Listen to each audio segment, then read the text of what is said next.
بسم اللہ الرحمن الرحیم۔ السلام علیکم ناظرین۔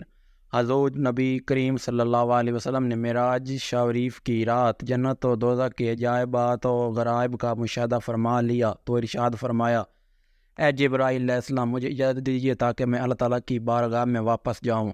انہوں نے کہا، یا رسول اللہ صلی اللہ علیہ وسلم، ہاں، مطلب یہ تھا کہ ضرور تشریف لے جائیں۔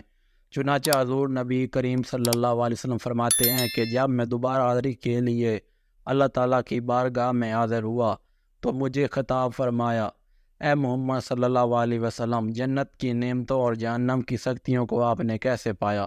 عرض کیا، یا اللہ، میں نے اس قدر نعمتیں جنت میں دیکھی ہیں کہ جن کی تعداد تیرے سوا کوئی نہیں جانتا، اور جہنم کی اس قدر سختیاں تھیں کہ تو ہی ان کو بیان کر سکتا ہے۔ ارشاد ہوا، اے محمد صلی اللہ علیہ وسلم، آگ کی جو مقدار اور اس کے عذاب کے اوصاف جو آپ صلی اللہ علیہ وسلم نے سنے اور دیکھے، آپ اور آپ کی امت آگ کی سختیوں سے ہمارے امن و امان میں رہیں گی۔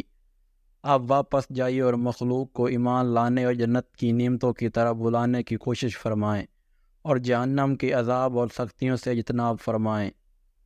اس کے بعد اللہ تعالیٰ نے حضور نبی کریم علیہ الصلوۃ والسلام کو کچھ وصیتیں فرمائیں کہ جب آپ صلی اللہ علیہ وسلم کو غم و تکلیف لاحق ہو تو مجھے یاد کیجیے، کیونکہ اس وقت میں آپ کے نفس سے بھی زیادہ آپ کے قریب ہوں۔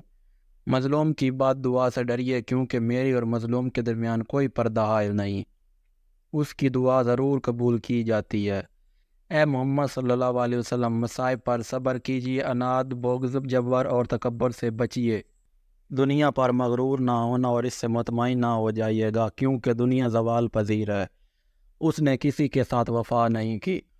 حضور نبی رحمت اللہ صلی اللہ علیہ وسلم نے عرض کیا، یا اللہ، میں تیری عبادت کرتا ہوں، تجھ ہی سے ڈرتا ہوں، تجھ ہی سے امید رکھتا ہوں، اور میں علم اور یقین سے جانتا ہوں کہ میرا رب اور مجھے پیدا کرنے والا، عزت عطا کرنے والا، خلعت نبوت عطا کرنے والا تو ہی ہے۔